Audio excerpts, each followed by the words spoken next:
to take you straight to New York, where President Obama at any moment is expected to address the United Nations General Assembly. They are announcing him now. Let's go ahead and listen in.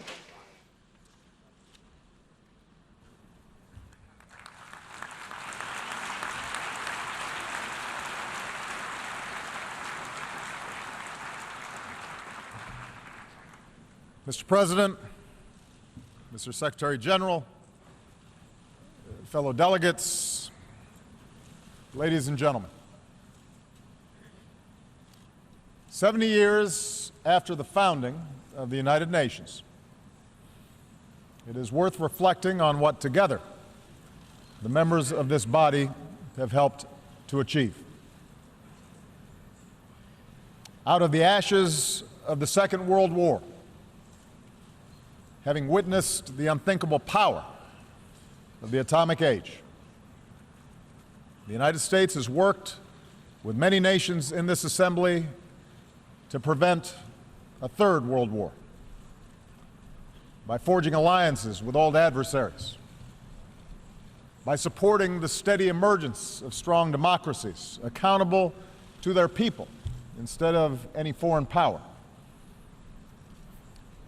and by building an international system that imposes a cost on those who choose conflict over cooperation, an order that recognizes the dignity and equal worth of all people. That is the work of 7 decades. That is the ideal that this body, at its best, has pursued. Of course, there have been too many times when, collectively, we have fallen short of these ideals. Over 7 decades, terrible conflicts have claimed untold victims. But we have pressed forward, slowly, steadily, to make a system of international rules and norms that are better and stronger and more consistent. It is this international order that has underwritten unparalleled advances in human liberty and prosperity. It is this collective endeavor that's brought about diplomatic cooperation between the world's major powers and buttressed a global economy that has lifted more than 1 billion people from poverty. It is these international principles that have helped constrain bigger countries from imposing our will on smaller ones and advance the emergence of democracy and development and individual liberty on every continent. This progress is real. It can be documented in lives saved and agreements forged, in diseases conquered, and in mouths fed. And yet we come together today knowing that the march of human progress never travels in a straight line, that our work is far from complete, that dangerous currents risk pulling us back into a darker, more disordered world. Today we see the collapse of strong men and fragile states breeding conflict and driving innocent men, women, and children across borders on an epic scale. Brutal networks of terror have stepped into the vacuum. Technologies that empower individuals are now also exploited by those who spread disinformation or suppress dissent or radicalize our youth. Global capital flows have powered growth and investment, but also increased risk of contagion, weakened the bargaining power of workers, and accelerated inequality. How should we respond to these trends? There are those who argue that the ideals enshrined in the UN Charter are unachievable or out of date, a legacy of a post-war era not suited to our own. Effectively, they argue for a return to the rules that applied for most of human history and that predate this institution. The belief that power is a zero-sum game, that might makes right, that strong states must impose their will on weaker ones, that the rights of individuals don't matter, and that in a time of rapid change, order must be imposed by force.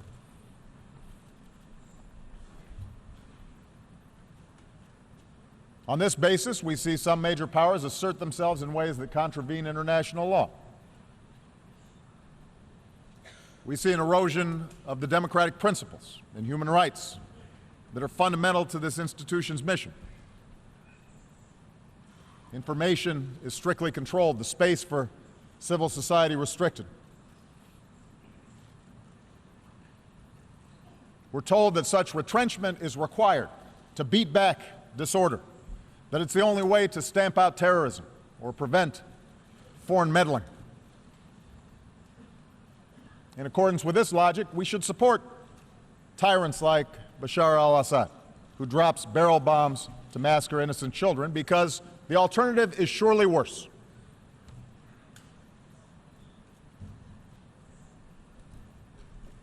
The increasing skepticism of our international order can also be found in the most advanced democracies.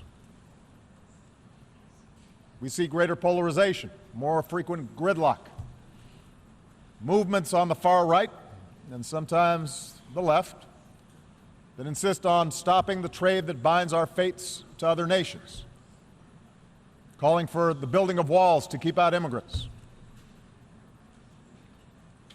And most ominously, we see the fears of ordinary people being exploited through appeals to sectarianism, or tribalism, or racism, or anti-Semitism. Appeals to a glorious past before the body politic was infected by those who look different or worship God differently. A politics of us versus them. The United States is not immune from this.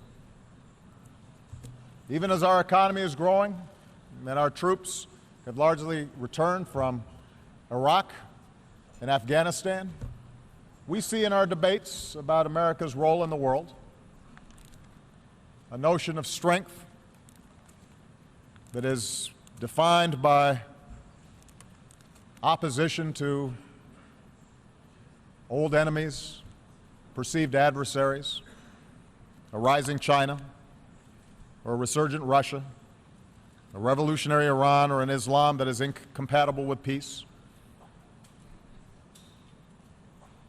We see an argument made that the only strength that matters for the United States is bellicose words and shows of military force, that cooperation and diplomacy will not work. As President of the United States, I am mindful of the dangers that we face. They cross my desk every morning. I lead the strongest military that the world has ever known,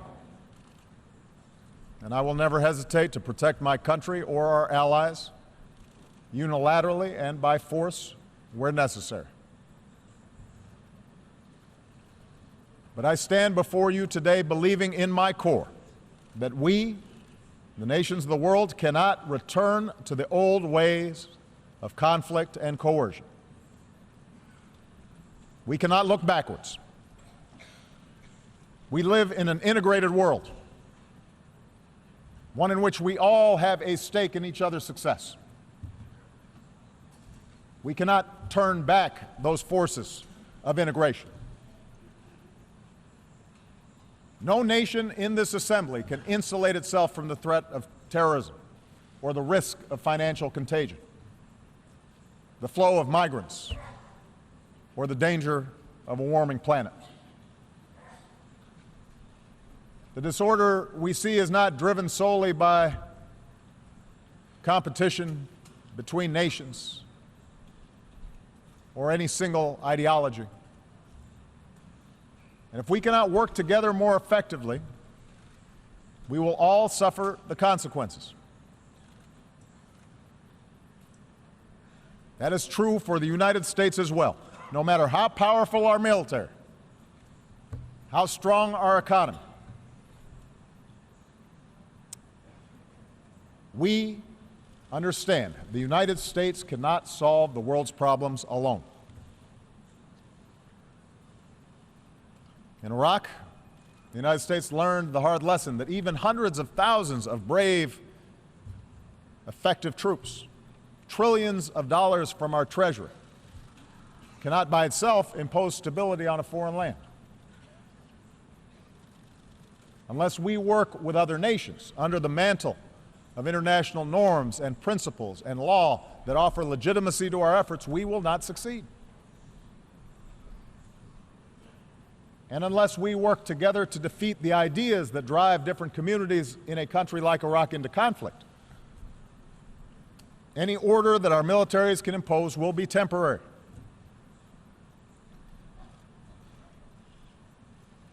And just as force alone cannot impose order internationally,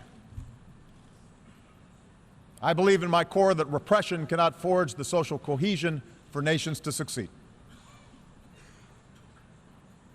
The history of the last 2 decades proves that in today's world, dictatorships are unstable. The strong men of today become the spark of revolution tomorrow. You can jail your opponents, but you can't imprison ideas. You can try to control access to information, but you cannot turn a lie into truth. It is not a conspiracy of U.S.-backed NGOs that expose corruption and raise the expectations of people around the globe.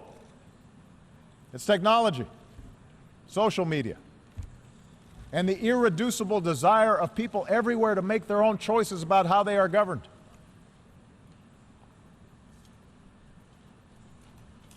Indeed, I believe that in today's world, the measure of strength is no longer defined by the control of territory. Lasting prosperity does not come solely from the ability to access and extract raw materials.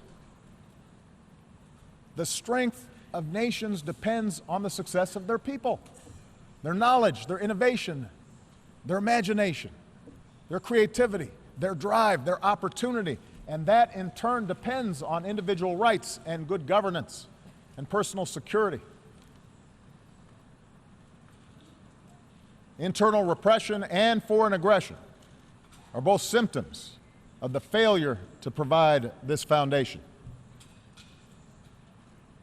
The politics of and solidarity that depend on demonizing others, that draws on religious sectarianism or narrow tribalism or jingoism, may at times look like strength in the moment, but over time its weakness will be exposed. And history tells us that the dark forces unleashed by this type of politics surely makes all of us less secure. Our world has been there before. We gain nothing from going back.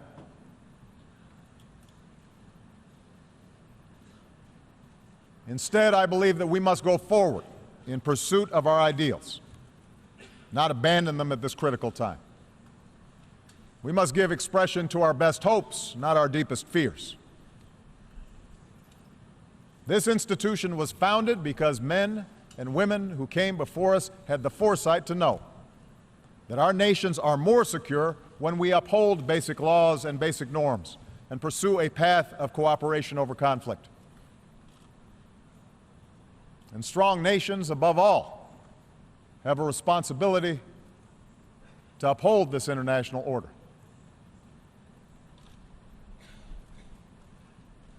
Let me give you a concrete example. After I took office, I made clear that one of the principal achievements of this body, the nuclear non-proliferation regime, was endangered by Iran's violation of the NPT. On that basis, the Security Council tightened sanctions on the Iranian government, and many nations joined us to enforce them. Together we showed that laws and agreements mean something. But we also understood that the goal of sanctions was not simply to punish Iran. Our objective was to test whether Iran could change course, accept constraints, and allow the world to verify that its nuclear program will be peaceful. For 2 years, the United States and our partners, including Russia, including China, stuck together in complex negotiations. The result is a lasting, comprehensive deal that prevents Iran from obtaining a nuclear weapon while allowing it to access peaceful energy. And if this deal is fully implemented, the prohibition on nuclear weapons is strengthened, a potential war is averted, our world is safer. That is the strength of the international system when it works the way it should. That same fidelity to international order guides our responses to other challenges around the world. Consider Russia's annexation of Crimea and further aggression in eastern Ukraine. America has few economic interests in Ukraine. We recognize the deep and complex history between Russia and Ukraine. But we cannot stand by when the sovereignty and territorial integrity of a nation is flagrantly violated. If that happens without consequence in Ukraine, it could happen to any nation gathered here today. That's the basis of the sanctions that the United States and our partners impose on Russia. It's not a desire to return to a Cold War. Now, within Russia, state-controlled media may describe these events as an example of a resurgent Russia. A view shared, by the way, by a number of U.S. Politicians and commentators who have always been deeply skeptical of Russia and seem to be convinced a new Cold War is, in fact, upon us. And yet, look at the results. The Ukrainian people are more interested than ever in aligning with Europe instead of Russia. Sanctions have led to capital flight, a contracting economy, a fallen ruble, and the emigration of more educated Russians. Imagine if instead Russia had engaged in true diplomacy and worked with Ukraine and the international community to ensure its interests were protected. That would be better for Ukraine, but also better for Russia and better for the world, which is why we continue to press for this crisis to be resolved in a way that allows a sovereign and democratic Ukraine to determine its future and control its territory. Not because we want to isolate Russia, we don't, but because we want a strong Russia that's invested in working with us to strengthen the international system as a whole.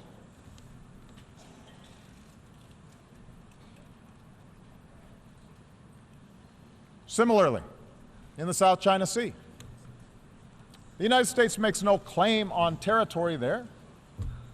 We don't adjudicate claims.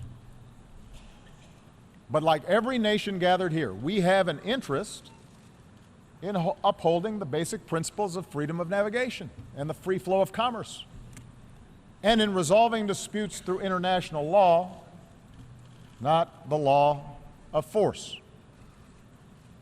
So we will defend these principles while encouraging China and other claimants to resolve their differences peacefully.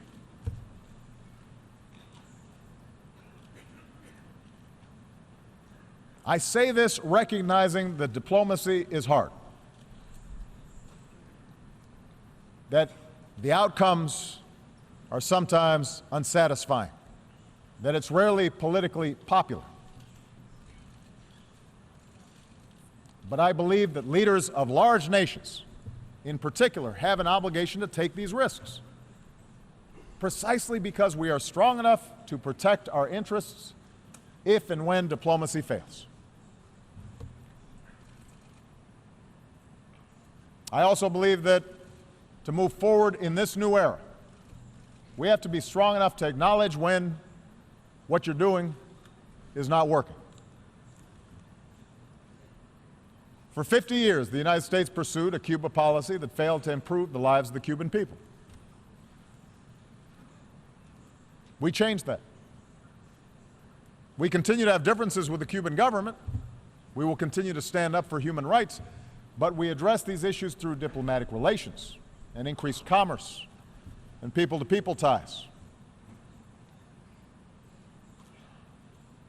As these contacts yield progress, I'm confident that our Congress will inevitably lift an embargo that should not be in place anymore.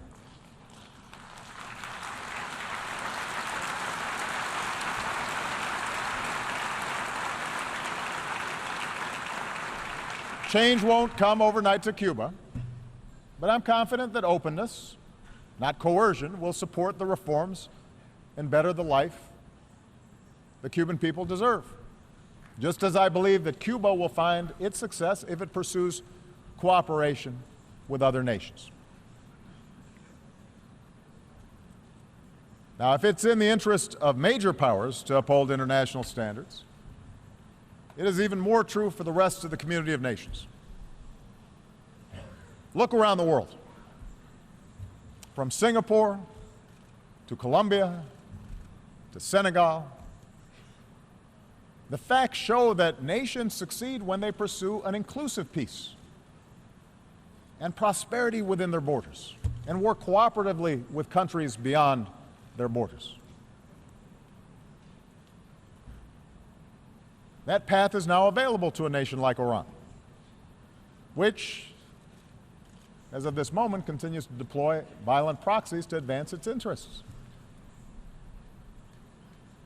These efforts may appear to give Iran leverage in disputes with neighbors, but they fuel sectarian conflict that endangers the entire region and isolates Iran from the promise of trade and commerce. The Iranian people have a proud history and are filled with extraordinary potential. But chanting death to America does not create jobs or make Iran more secure. If Iran chooses a different path, that would be good for the security of the region, good for the Iranian people, and good for the world. Of course, around the globe, we will continue to be confronted with nations who reject these lessons of history, places where civil strife and border disputes and sectarian wars bring about terrorist enclaves and humanitarian disasters, where order has completely broken down. We must act, but we will be stronger when we act together. In such efforts, the United States will always do our part. We will do so mindful of the lessons of the past, not just the lessons of Iraq, but also the example of Libya, where we joined an international coalition under a UN mandate to prevent a slaughter. Even as we helped the Libyan people bring an end to the reign of a tyrant, our coalition could have and should have done more to fill a vacuum left behind. We're grateful to the United Nations for its efforts to forge a unity government. We will help any legitimate Libyan government as it works to bring the country together. But we also have to recognize that we must work more effectively in the future as an international community to build capacity for states that are in distress before they collapse. And that's why we should celebrate the fact that later today, the United States will join with more than 50 countries to enlist new capabilities: infantry, intelligence, helicopters, hospitals, and tens of thousands of troops to strengthen United Nations peacekeeping.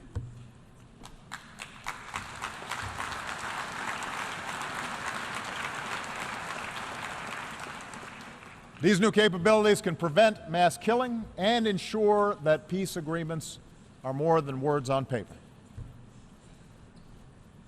But we have to do it together. Together, we must strengthen our collective capacity to establish security where order has broken down and to support those who seek a just and lasting peace.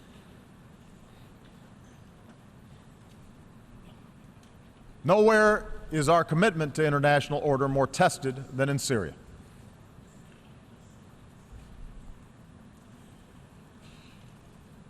When a dictator slaughters tens of thousands of his own people, that is not just a matter of one nation's internal affairs.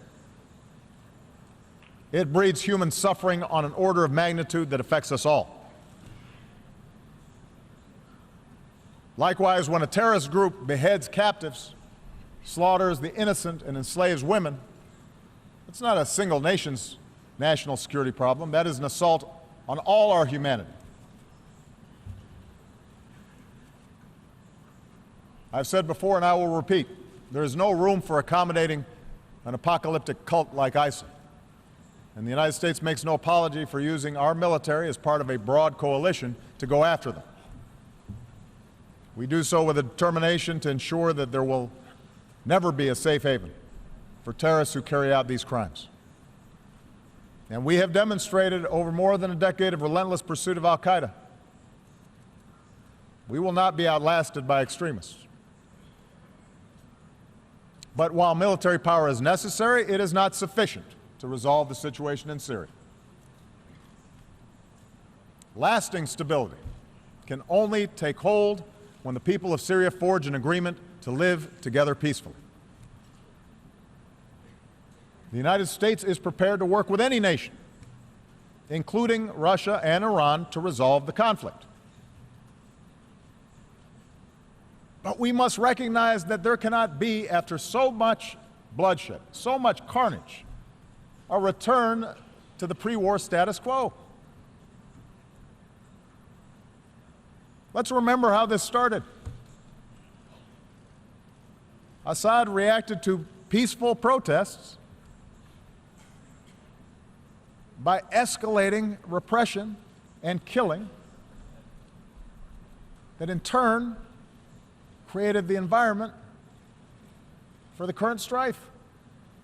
And so Assad and his allies can't simply pacify the broad majority of a population who've been brutalized by chemical weapons and indiscriminate bombing. Yes, realism dictates that compromise will be required to end the fighting and ultimately stamp out ISIL. But realism also requires a managed transition away from Assad and to a new leader, and an inclusive government that recognizes there must be an end to this chaos so that the Syrian people can begin to rebuild.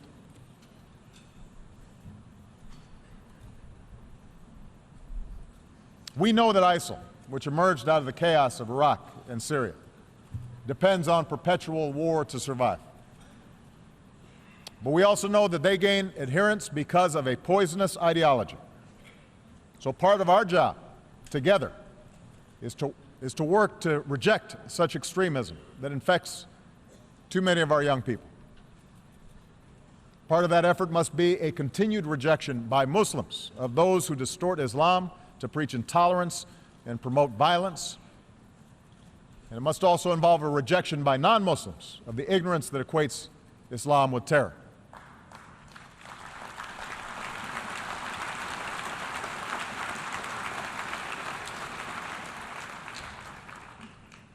This work will take time. There are no easy answers to Syria, and there are no simple answers to the changes that are taking place in much of the Middle East and North Africa. But so many families need help right now. They don't have time. And that's why the United States is increasing the number of refugees who we welcome within our borders.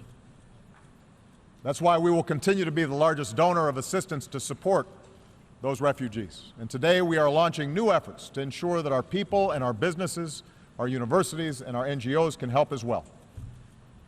Because in the faces of suffering families, our nation of immigrants sees ourselves.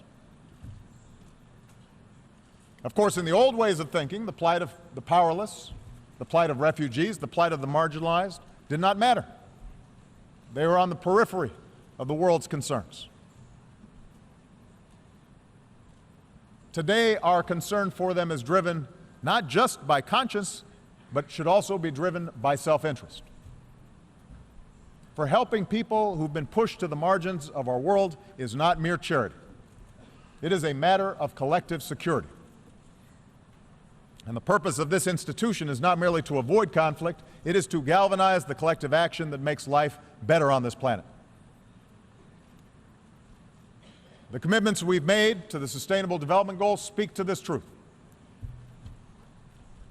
I believe that capitalism has been the greater creator of wealth and opportunity that the world has ever known. But from big cities to rural villages around the world, we also know that prosperity is still cruelly out of reach for too many. As His Holiness Pope Francis reminds us, we are stronger when we value the least among these and see them as equal in dignity to ourselves and our sons and our daughters. We can roll back preventable disease and end the scourge of HIV/AIDS. We can stamp out pandemics that recognize no borders. That work may not be on television right now, but as we demonstrated in reversing the spread of Ebola, it can save more lives than anything else we can do. Together, we can eradicate extreme poverty and erase barriers to opportunity. But this requires a sustained commitment to our people, so farmers can feed more people, so entrepreneurs can start a business without paying a bribe, so young people have the skills they need to succeed in this modern knowledge-based economy. We can promote growth through trade that meets a higher standard. And that's what we're doing through the Trans-Pacific Partnership, a trade agreement that encompasses nearly 40% of the global economy. An agreement that will open markets while protecting the rights of workers and protecting the environment that enables development to be sustained. We can roll back the pollution that we put in our skies and help economies lift people out of poverty without condemning our children to the ravages of an ever-warming climate. The same ingenuity that produced the industrial age and the computer age allows us to harness the potential of clean energy.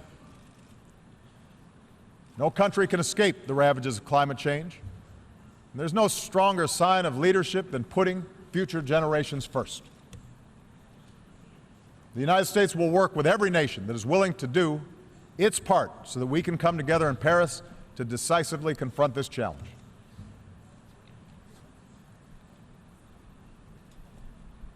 And finally,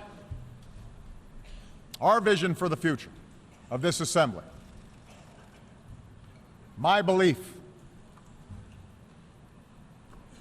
in moving forward rather than backwards, requires us to defend the democratic principles that allow societies to succeed. Let me start from a simple premise. Catastrophes like what we are seeing in Syria do not take place in countries where there is genuine democracy and respect for the universal values this institution is supposed to defend.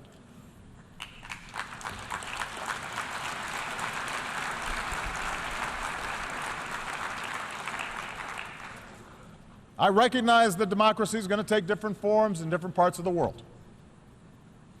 The very idea of a people governing themselves depends upon government giving expression to their unique culture, their unique history, their unique experiences. But some universal truths are self-evident. No person wants to be imprisoned for peaceful worship. No woman should ever be abused with impunity, or a girl barred from going to school. The freedom to peacefully petition those in power without fear of arbitrary laws. These are not ideas of one country or one culture. They are fundamental to human progress. They are a cornerstone of this institution. I realize that in many parts of the world there's a different view, a belief that strong leadership must tolerate no dissent, I hear it not only from America's adversaries, but privately at least I also hear it from some of our friends. I disagree. I believe a government that suppresses peaceful dissent is not showing strength, it is showing weakness, and it is showing fear. History shows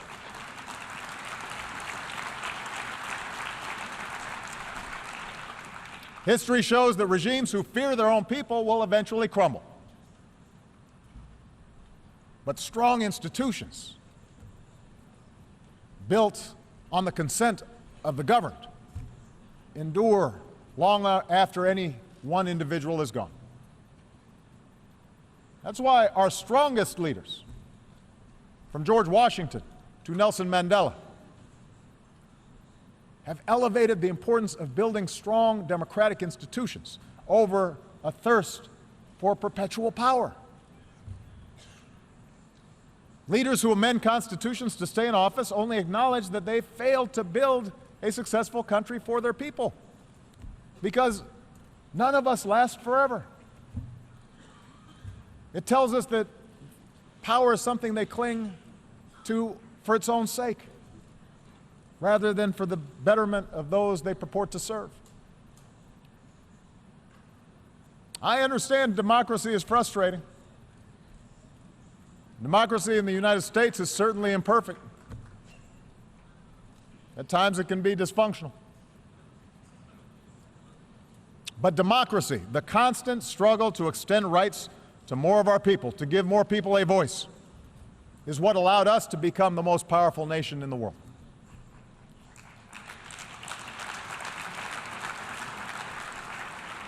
It's not simply a matter of principle. It's not an abstraction. Democracy, inclusive democracy, makes countries stronger. When opposition parties can seek power peacefully through the ballot, a country draws upon new ideas. When a free media can inform the public, corruption and abuse are exposed and can be rooted out.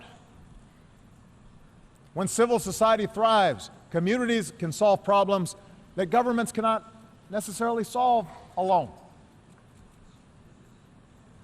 When immigrants are welcomed, countries are more productive and more vibrant. When girls can go to school and get a job and pursue unlimited opportunity, that's when a country realizes its full potential.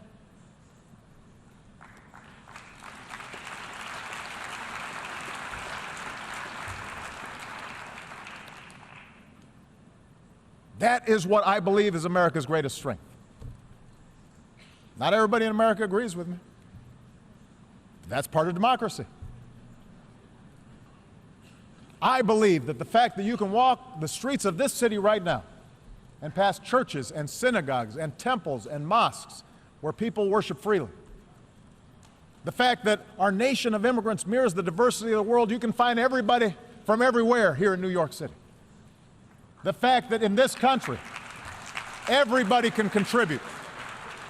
Everybody can participate, no matter who they are or what they look like or who they love. That's what makes us strong. And I believe that what is true for America is true for virtually all mature democracies. And that is no accident. We can be proud of our nations without defining ourselves in opposition to some other group. We can be patriotic without demonizing someone else. We can cherish our own identities, our religion, our ethnicity, our traditions, without putting others down. Our systems are premised on the notion that absolute power will corrupt, but that people, ordinary people, are fundamentally good, that they value family and friendship, faith, and the dignity of hard work, and that with appropriate checks and balances, governments can reflect this goodness. I believe that's the future we must seek together. To believe in the dignity of every individual. To believe we can bridge our differences and choose cooperation over conflict. That is not weakness, that is strength.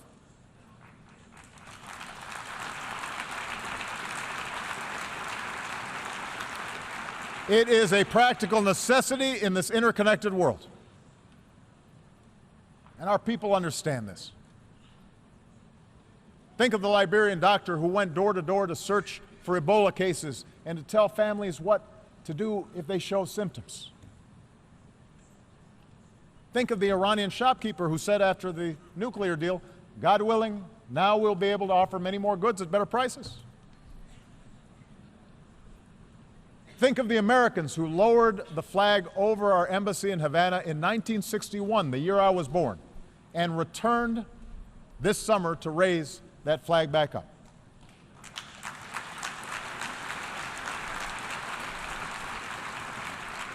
One of these men said of the Cuban people, we could do things for them and they could do things for us. We loved them. For 50 years, we ignored that fact.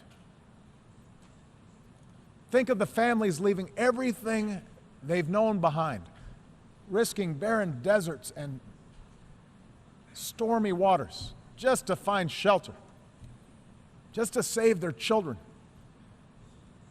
One Syrian refugee who was greeted in Hamburg with warm greetings and shelter said, we feel there are still some people who love other people. The people of our United Nations are not as different as they are told. They can be made to fear. They can be taught to hate. But they can also respond to hope. History is littered with the failure of false prophets and fallen empires who believe that might always makes right. And that will continue to be the case. You can count on that. But we are called upon to offer a different type of leadership. Leadership strong enough to recognize that nations share common interests and people share a common humanity. And yes, there are certain ideas and principles that are universal.